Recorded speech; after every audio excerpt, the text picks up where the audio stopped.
So earlier we saw like the interfaces on the switches can be configured in different modes.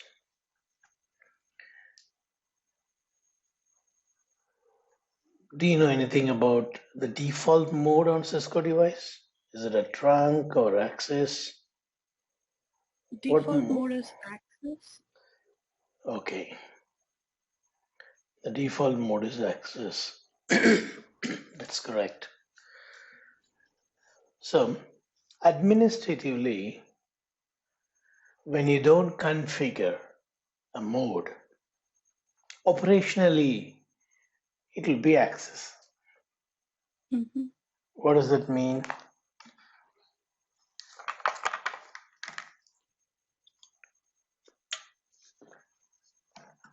Try now. What does that mean? So without any configuration of the mode, the interface will be in the access mode, like mean in Correct. a single broadcast domain. Yeah, very correct. Which is what called as administrative and operational mode. So when you don't configure, the administrative mode will be dynamic auto. Mm-hmm. So operationally, it will be access. Mm-hmm.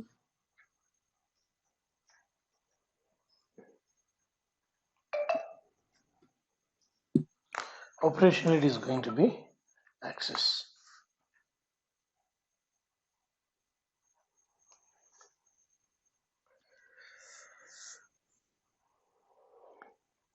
So the operational mode will vary only when we change the administrative mode. But there is also another option when the operational mode will vary.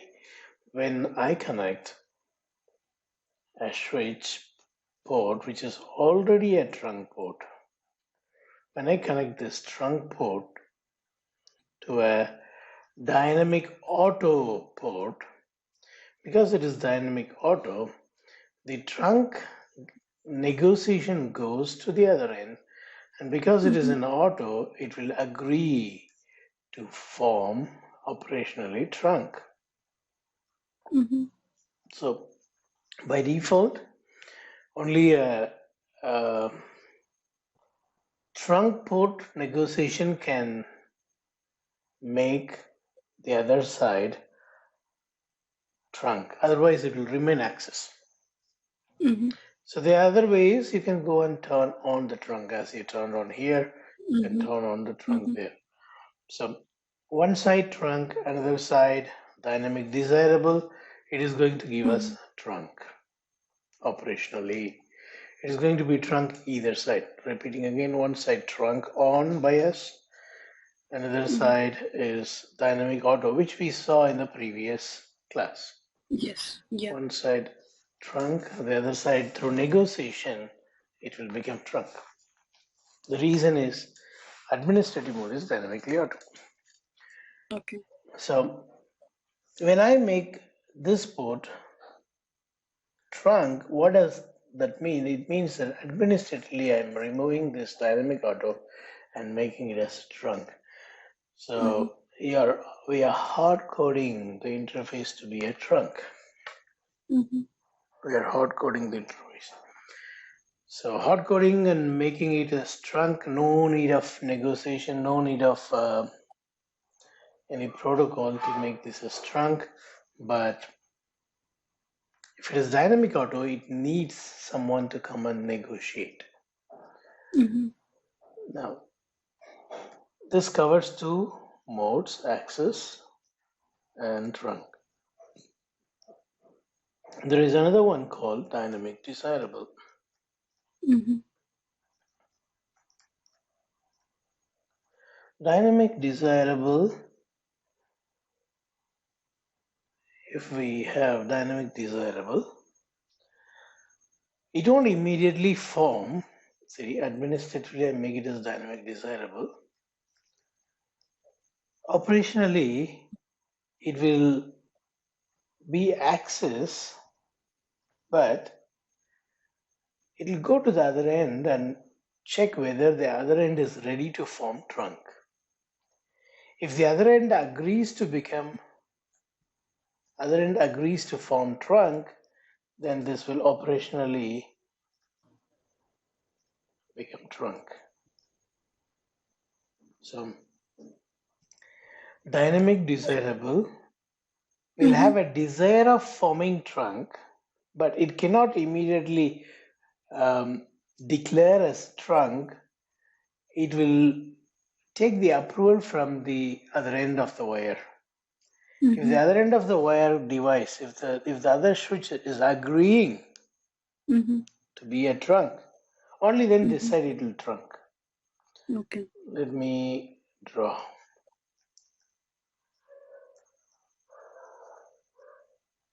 This side we made it as administratively access. So operationally also it will be access. Administrative operational. Here administratively, when I make it as dynamic desirable, operationally it will be access, but the negotiation will go to the other side as trunk. Okay. And if the other side is agreeing to become a trunk port, which is not possible, administrative distance is, sorry, administratively it is access. When it is administratively access, how it will agree for the trunk negotiation? No, the result will be negative. When it says I cannot form trunk, then this will continue to be access. Okay. In case if the other side is an auto, case if this is an auto, dynamic auto, Okay. then the dynamic desirable switch is asking, can you form trunk? This will say, oh yes, why not? And this is agreeing to form operationally trunk. So here also it will become trunk. So in another word, if I want to say, when you have dynamic desirable, both the side trunk is through negotiation. Both the side trunk depends on negotiation. But when we had one side on, what does it on means? We have enabled trunk manually. When I enable trunk manually here, it means on, and this is auto, dynamic auto. So here it will show negotiation trunking. Trunking because of Like negotiation. we saw yesterday. Yeah, we saw in the previous class.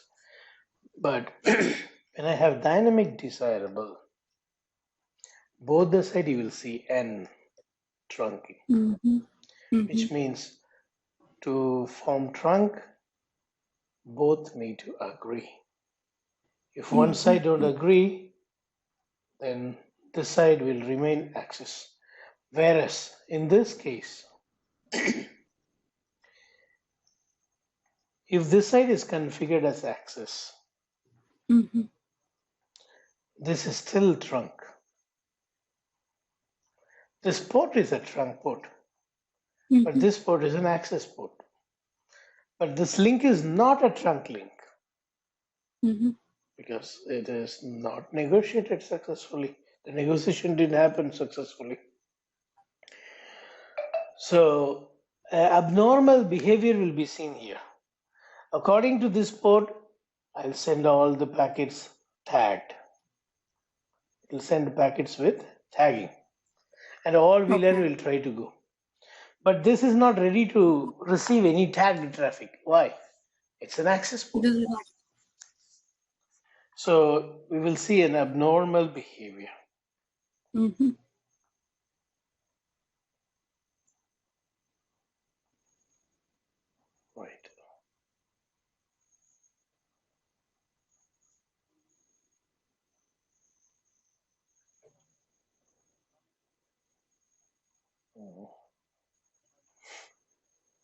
So we're going to quickly see these things now.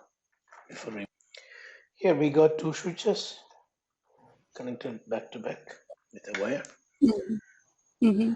and this cable we call it as cross cable.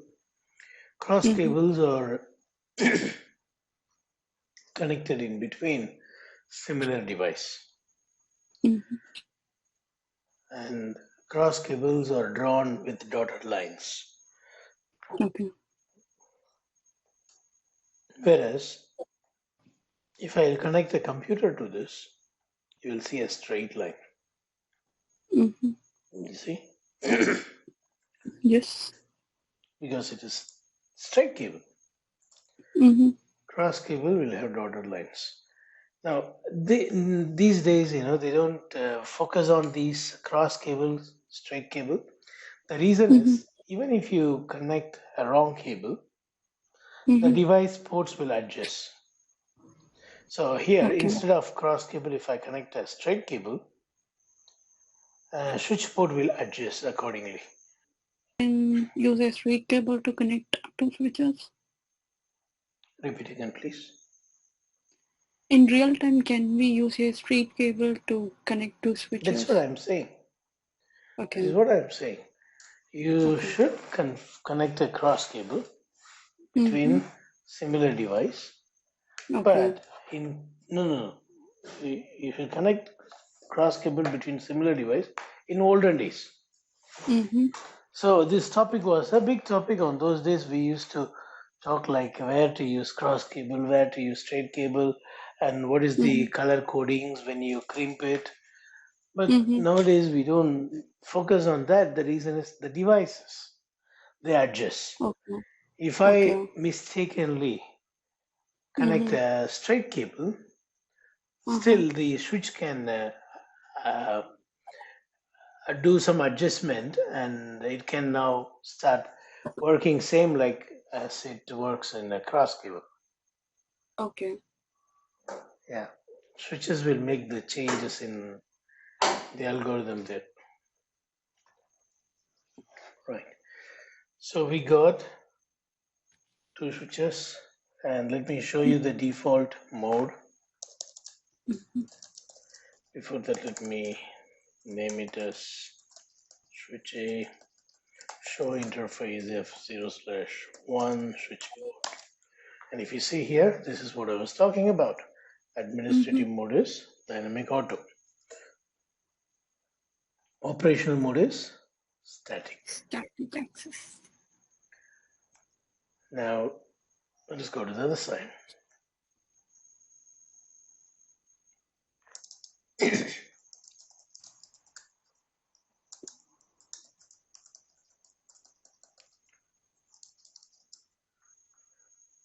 Show interface F0/1 switch port.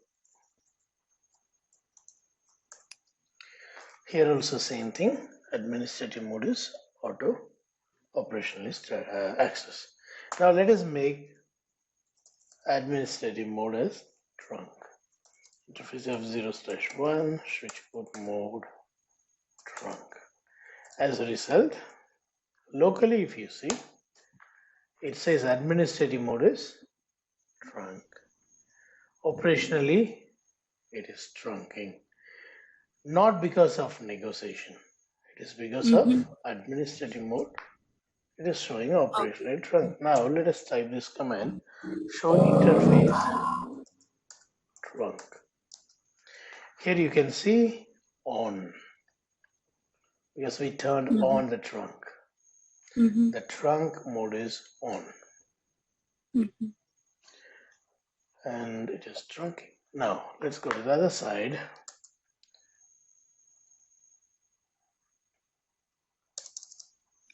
Show interface trunk. This is trunking because of negotiation, Negotiation. and you see auto. Mm-hmm. Trunking is because of negotiation, not because of we turning on. The mode is Mm-hmm. auto. Now what we'll do, we'll go back and remove the trunk configuration on B.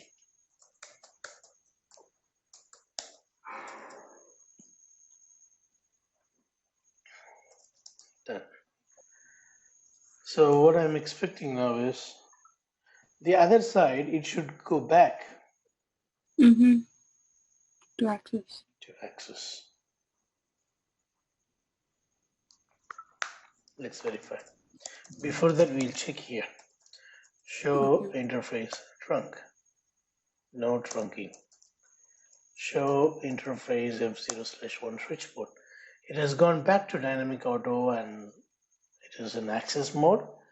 On the other side, we have not done anything and I am expecting no trunk here. See, no trunk. And this has gone back to, this was the condition earlier, and there is no trunk anymore when I type show interface trunk. Yeah, so it goes back to access automatically. Okay.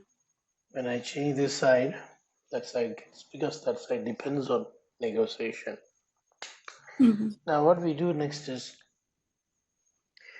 if I'll make this as access interface F0/1 switchboard mode access. When I configure it as access, what really we are doing is administratively we are making it as access, which means whoever comes and talks to the switch to form an to form a trunk, it will not agree.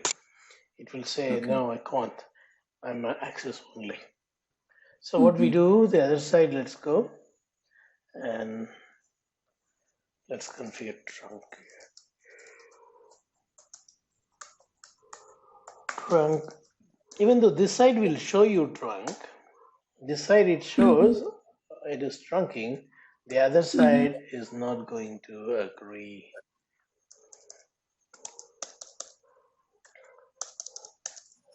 Show interface trunk, it's not agreeing. Show interface switchboard, it is still access. It will not change its mode even though it is negotiating trunk. This will actually go and negotiate trunk.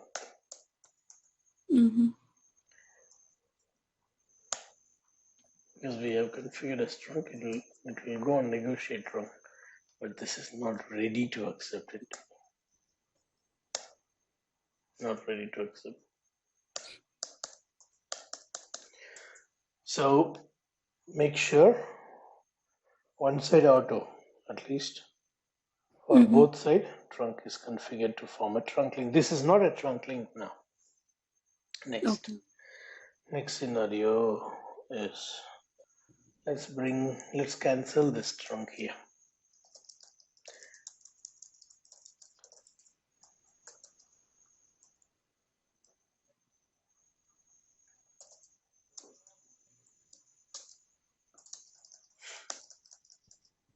Now, show interface trunk, there should not be trunking here. What about this side? This side No trunk. It cannot be a trunk because we have configured access. Now, I'm going to configure dynamic desirable here. Okay. And what is here? It's access. Very nice. Operation. Yeah, administratively it is access. So operationally it is also going to be access. So now this is time to test dynamic desirable. Here I'm going to put dynamic desirable. And what I'm expecting is an operational mode to be access. Why? Because the other side is not ready. The other side is configured as access. Other side is not ready to form trunk. So only when the negotiation successfully completes, this will form trunk. This will agree. This will decide to form a trunk. Otherwise, it will continue as access. So dynamic desirable. Let's go. Switchboard mode dynamic desirable.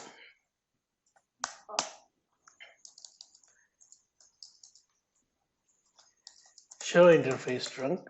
See, it's not forming trunk. Show interface F0/1 switch port.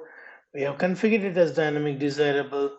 It will actually negotiate asking the To neighbor form to trunk. format trunk, but the other side is not ready to accept it. So switch A should be continue as a access.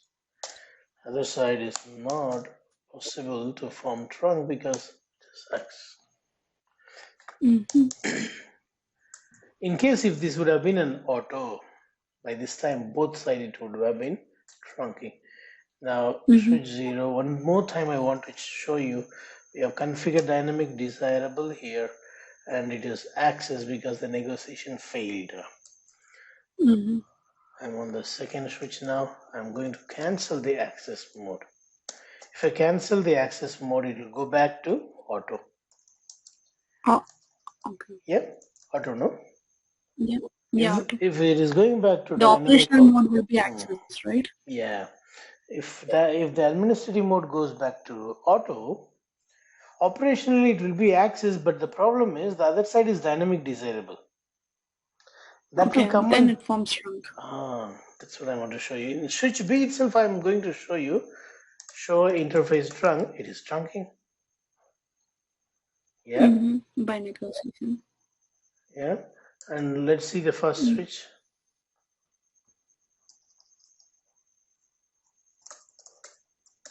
This is also trunking.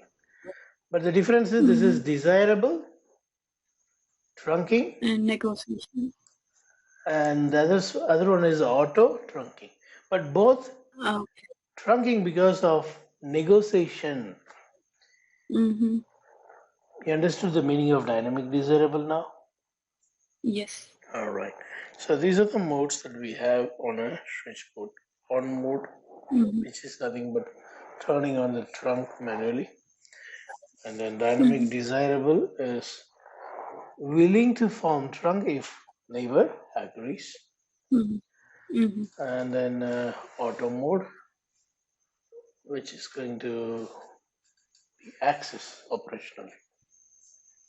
Okay. Auto, dynamic desirable, dynamic auto, statically access, statically trunk. These are the four modes on a switch. Communication between VLANs, we call it as inter-VLAN routing. Because each VLAN, they're going to be in two different broadcast domains. When they are in Yes. two different broadcast domains, you cannot give same subnet. They need to be in two different subnet. Each subnet is a LAN. Each LAN is a broadcast domain. Each broadcast domain is a VLAN. So it is a good practice to put each VLAN in different network. Only then the routing will be possible. Okay. See, when I bring a router, I cannot have this one in 10 network and this one also in 10. That's not possible. Every network of a router needs to be in different network. Yes. So if I say VLAN 10,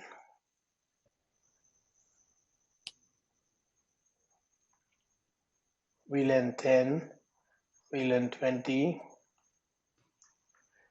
VLAN 10, 10.0.0.1, 10.0.0.2, and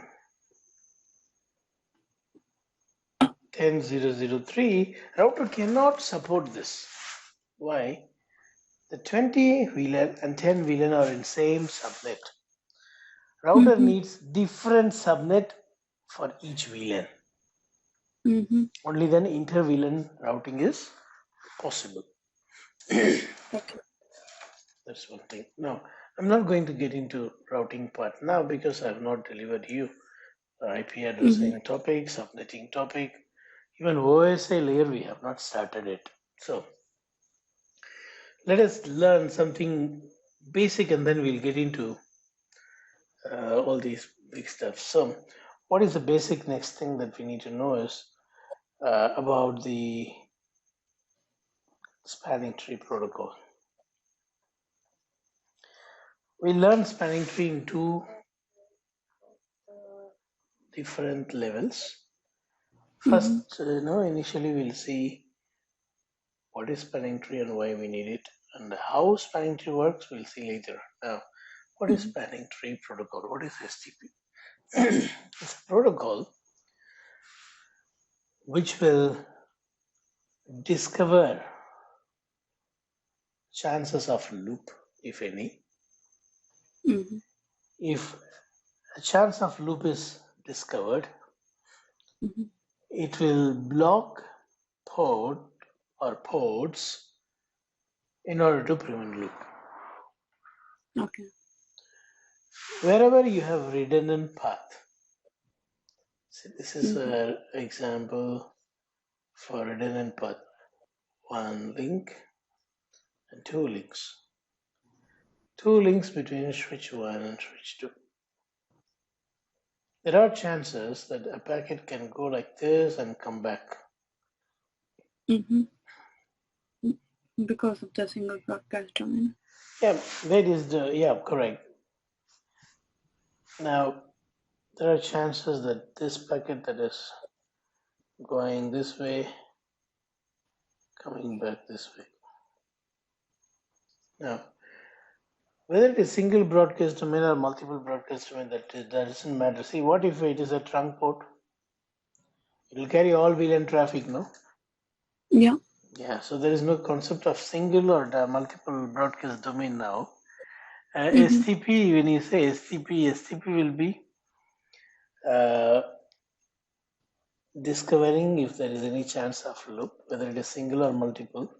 If there is a chance of loop, whether it is a single access, means access port or a trunk port, loop is possible. Okay. How?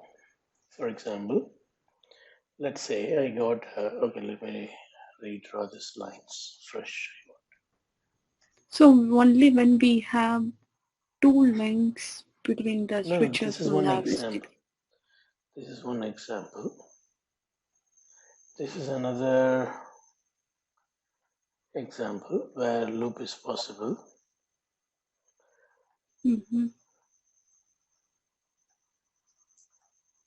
This is another example where loop is possible.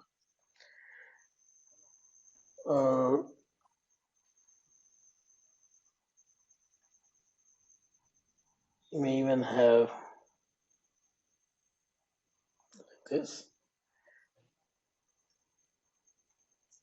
like this.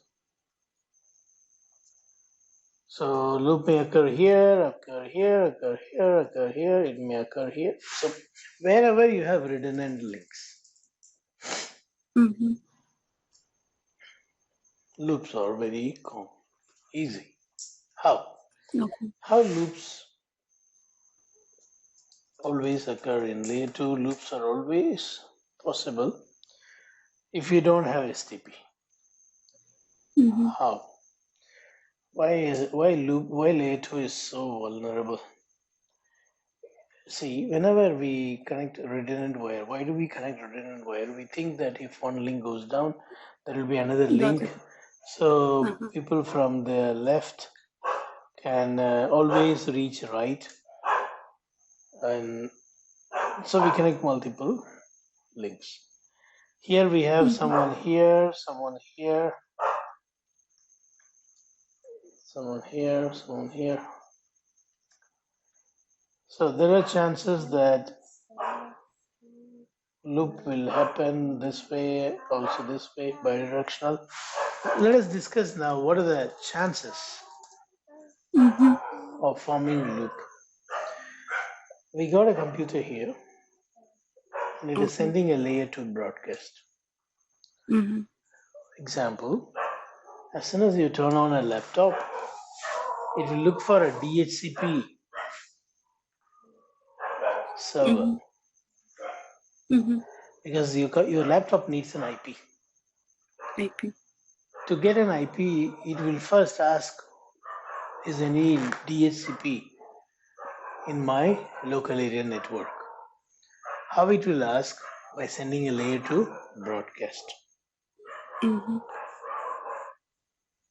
So when the broadcast packet goes to the switch,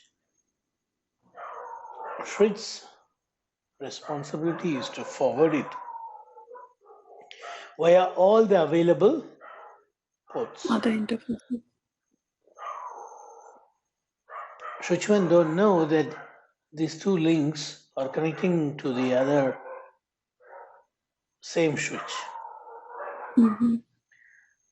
So a copy that went this way hits the switch. Because it's a broadcast, switch 2 will flood it to all, which includes this link. So it Mm-hmm. went like this and it is coming back. Yes. Likewise, this packet which was going this way,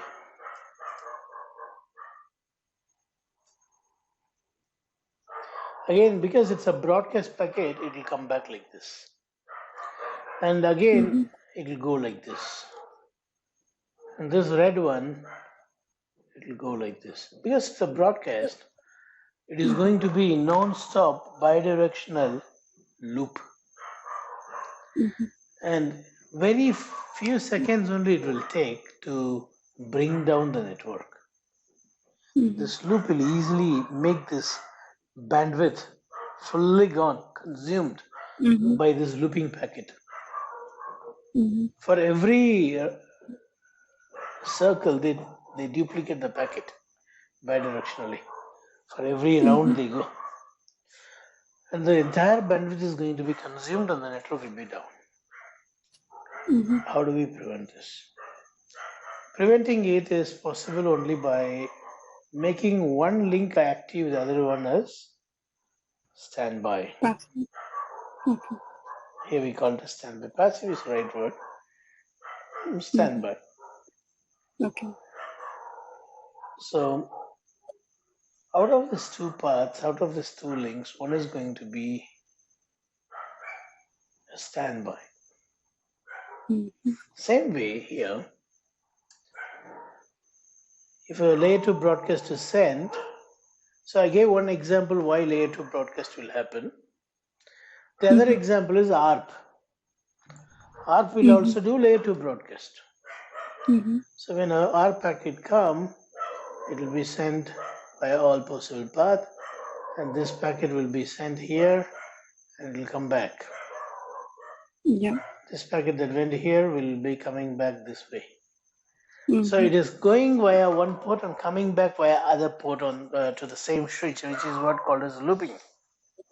Mm-hmm. And this looping happens bidirectionally.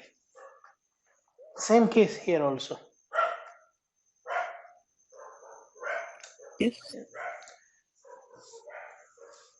So we are going to somehow stop this. Means not somehow. We are going to make one of the path active, the other one standby. For example, to go between A and B, there are two paths. This path and this path. We are Mm-hmm. going to block one of the path and leave the other one active. By doing so, we prevent loop. Okay. So whether it is two switch scenario connecting Mm-hmm. with two links back to back, or three switch Mm-hmm. scenario, or four switch scenario, or you have five switches like this, Mm-hmm.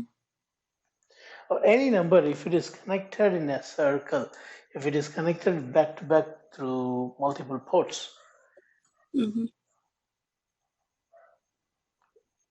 we call it as redundant topology. There are chances of forming loop. Now, how are we going to prevent this? You don't need to prevent this. STP will prevent it. Okay. STP will block one of the path. That is how it makes that Mm-hmm. path a standby. It will Mm-hmm. block one of the path, maybe here. Okay. Then that link will become standby. Okay.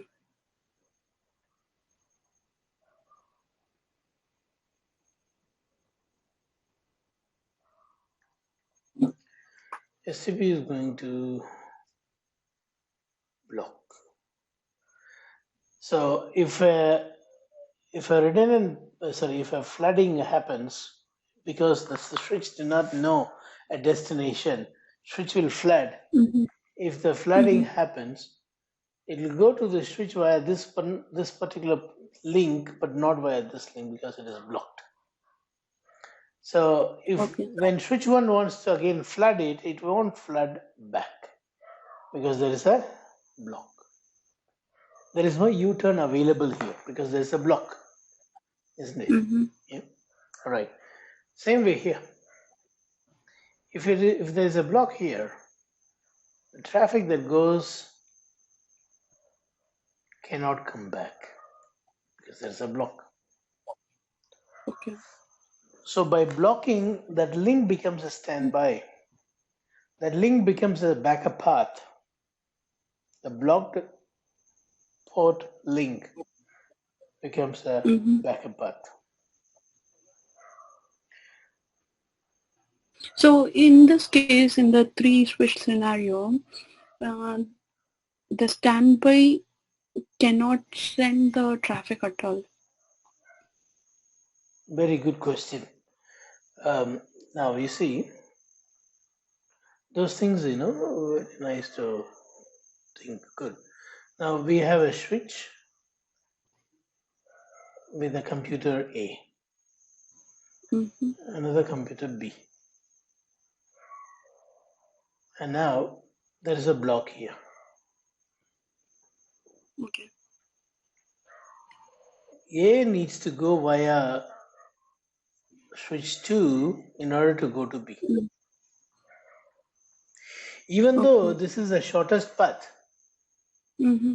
because there's a block by STP here, Uh-huh. this can't be used. Okay. It has to take the long route. Okay. No other option. Okay. And if something goes wrong with the switch or with this Mm-hmm. link or with Then this link, then this will be this link. unblocked. Okay. When it is unblocked, it can go directly like this. Okay. So do not expect shortest path in layer 2. Uh-huh. Mm-hmm. See, this is one of the drawback of STP. Okay. It's drawback, right? You agree, right? Yeah. It's a, Yeah. but no one was talking about this for many years, almost 2 decades. Mm-hmm. Only now, because we have something better, but Mm-hmm. not in again enterprises or in data center, in Mm-hmm. service provider, sorry, sorry, not in enterprises or in did I say service provider? Yes, we don't have a solution for every enterprises network. Still have this STP only. Mm-hmm. Uh, we have a solution in data center to Mm-hmm. to avoid this STP limitation. We call it Okay. as VPC. We call it as Mm-hmm. fabric path, Okay. like that. So when we teach fabric path VPC, we tell why we don't want to use STP by showing this reason. Mm-hmm. STP's limitation. If I have Okay. 100 paths, just for example, I'm saying, I have 100 links between these two switches. I can use only one link. All other links will be standby. Why? Okay. Because a loop will occur. Mm-hmm. If you Yeah. have two links active between these two switches, then loop will occur. Mm-hmm. When I have 100 links, if I can use only one link, oh my god, it's really a drawback of STP. Yes. Only one link at a time you can see as active. Next.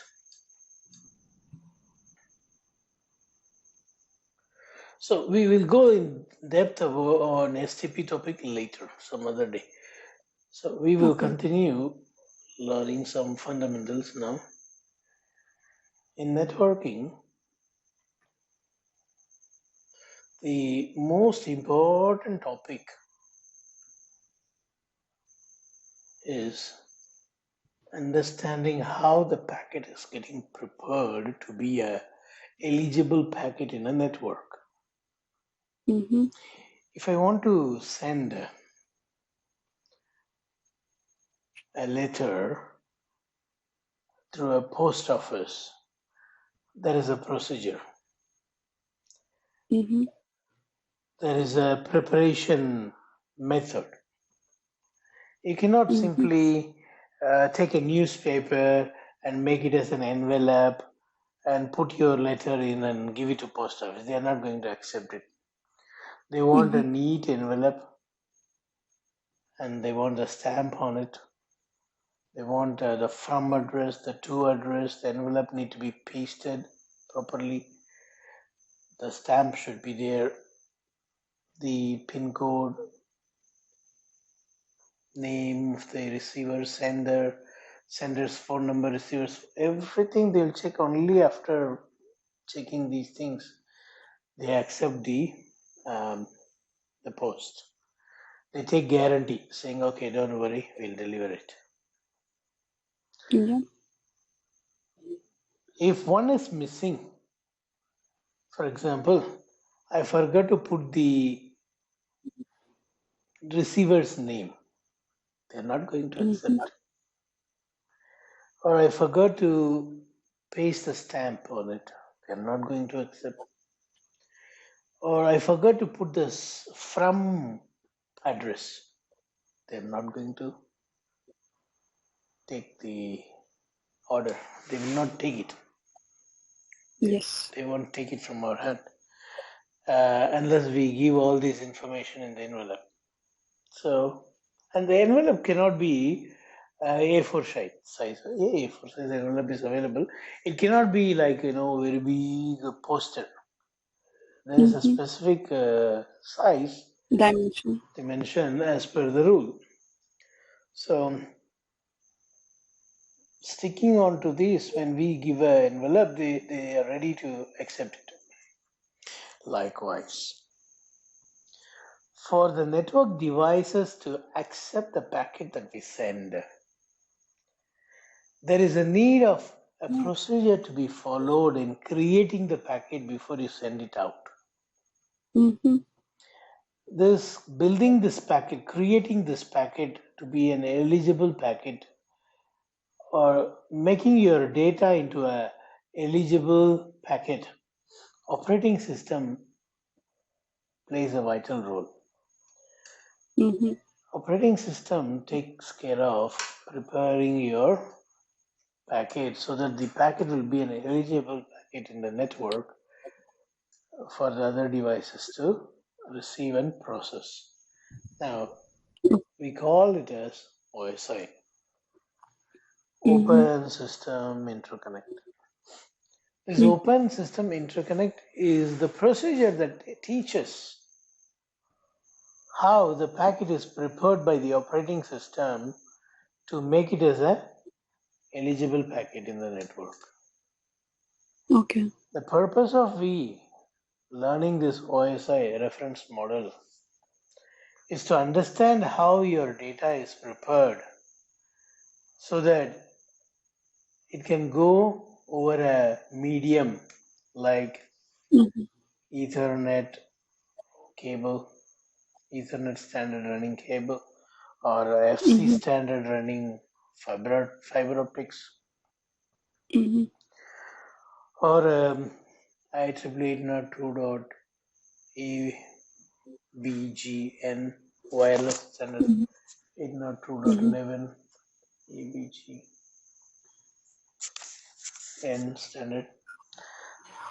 So this OSI is very important. This is what explaining us how a packet is getting ready to be Okay. sent. As I said earlier, The very first thing you need to send an envelope via postal department, postal office, postal institution is you need an envelope first.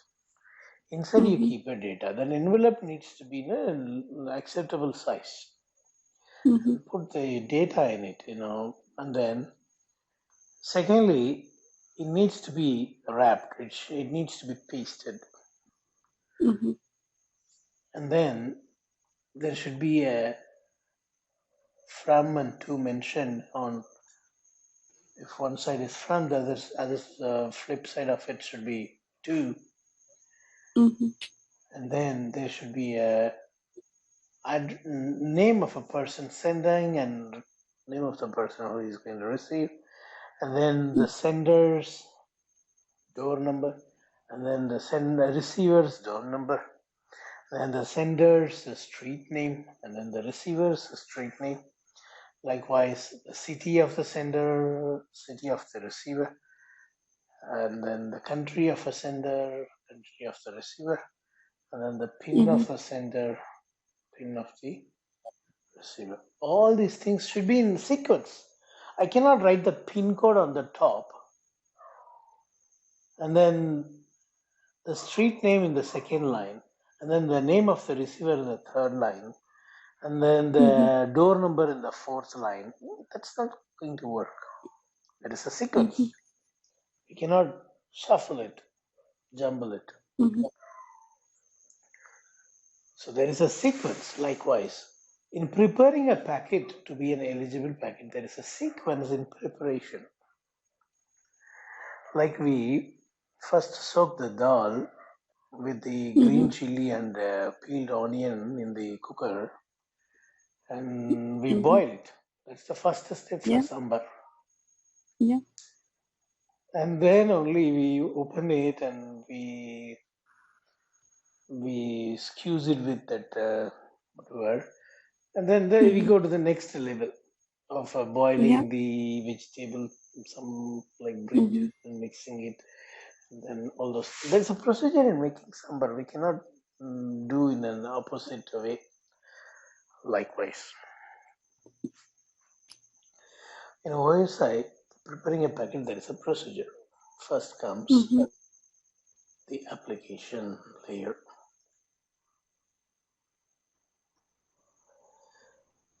This is where the application which handles your data. Mm-hmm. There are various applications. Not every application will do the same job in the internet. Some Mm-hmm. applications in your phone are used to chat. They are not Yes. used to watch movies. For that, you need Mm-hmm. another application. Yeah. And there is another application where you order food.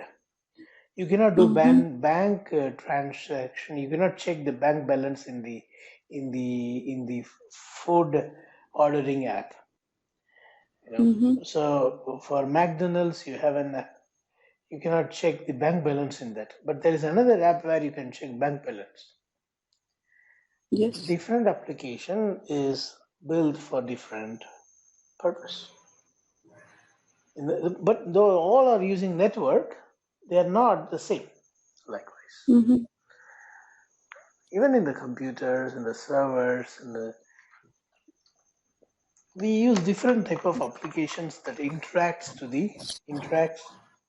with the network. Yes. Even the command prompt is a application with Mm-hmm. which you send the ICMP packet by pinging some destination to check whether you are Mm-hmm. able to reach the destination.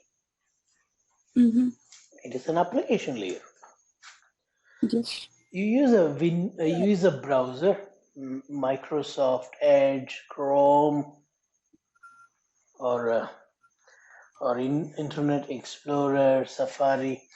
All these are an example of application layer because they talk to the network. I cannot talk to the network using a Paint application. MS Mm-hmm. Paint is not an application it is an application, it is not a network application. So Mm-hmm. that won't come under application layer. Okay. But the browser is an application layer. Yeah. Command prompt is an application layer Mm-hmm. from where you generate the traffic data. Okay. Next. That application is like an envelope. You have taken an envelope. Some envelopes are used to send one piece of paper inside. Mm-hmm. Some Mm-hmm. envelopes are very big, and you can keep a A4 sheet paper, like 10 papers inside, and wrap it. So depending on what you want to send, you pick one application, even in Mm-hmm. networking. But both, whether it is small envelope or big envelope, you're going to paste it, Mm-hmm. wrap it nicely. That is what Okay. presentation. Present it in a way that network will understand what you are sending. Mm-hmm. If I okay, so if I am carrying something which is breakable, Mm-hmm. the box that I pack it, the breakable things that I pack, the box that I use to pack the breakable thing should clearly tell those people who handle my box that there are some vulnerable items inside, Mm-hmm. breakable items inside. So they have to handle with Mm-hmm. care. I need to Mm-hmm. paste some stickers as they do during the baggage check-in.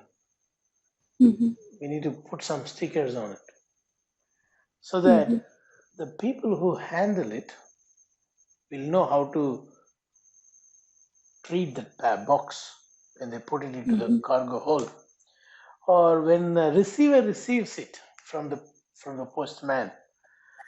He Mm-hmm. will receive it with a good care because there is a sticker saying breakable inside.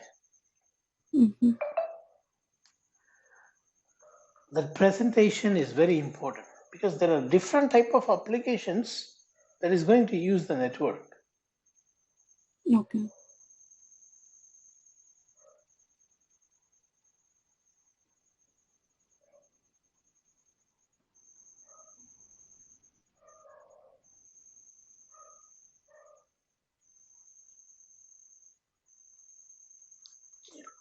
So what I was telling is we have different applications.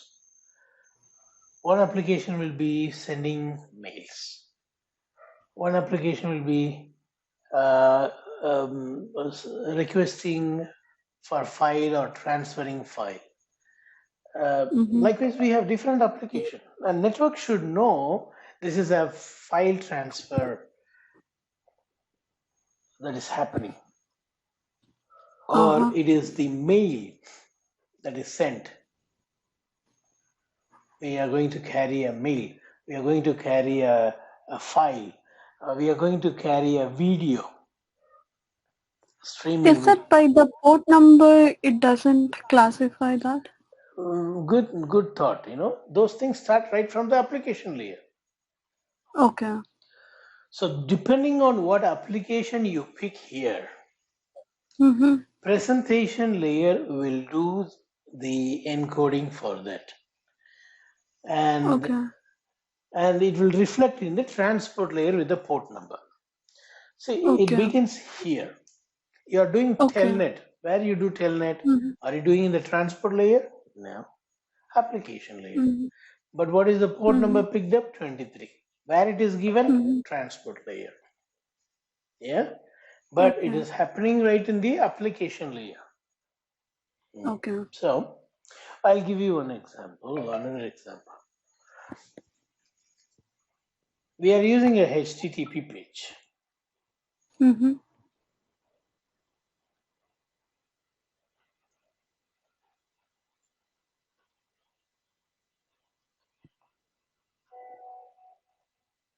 You're not audible.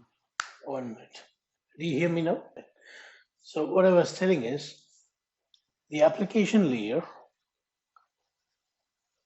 picks the application depending on what you send. If you're sending a video, it is not going to be SMTP or POP3 based application. It's different. If you're simply browsing, it is going to be HTML HTTP. and HTTP. Who picks that HTML? HTTP picks that HTML. For HTTP, HTML is the presentation. Okay. So for HTTP, the right protocol is presented, which is HTML.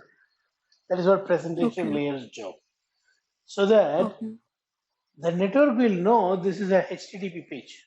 Even the receiving device, when it receives a HTML code on the presentation layer, it knows that I need to open with a browser because it's a HTML.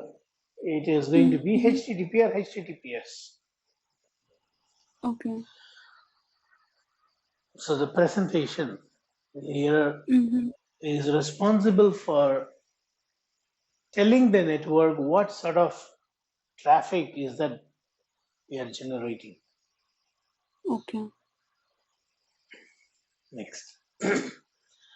After this presentation layer comes session layer. The session layer provides a time frame for a packet to go out and come in. And we will go through in detail again one more time in next class. Now I'm going to walk you through the other things. Like transport layer is the next one, which is responsible for transportation. Now, all these four layers are managed by, taken care by operating system of your device. And the network layer, the data link layer, and the physical layer is the place where most of us we work always. Yep. The network layer is for layer 3, means IP, MAC address responsible, connectivity. So this is what most of the time we work. These are the 3 layers. The top 4 layers are taken care by the operating system. Only when you work on firewall, you will have the transport layer. Transport to application layer policies. Okay. Right. So we'll stop here. We'll continue this in our next class.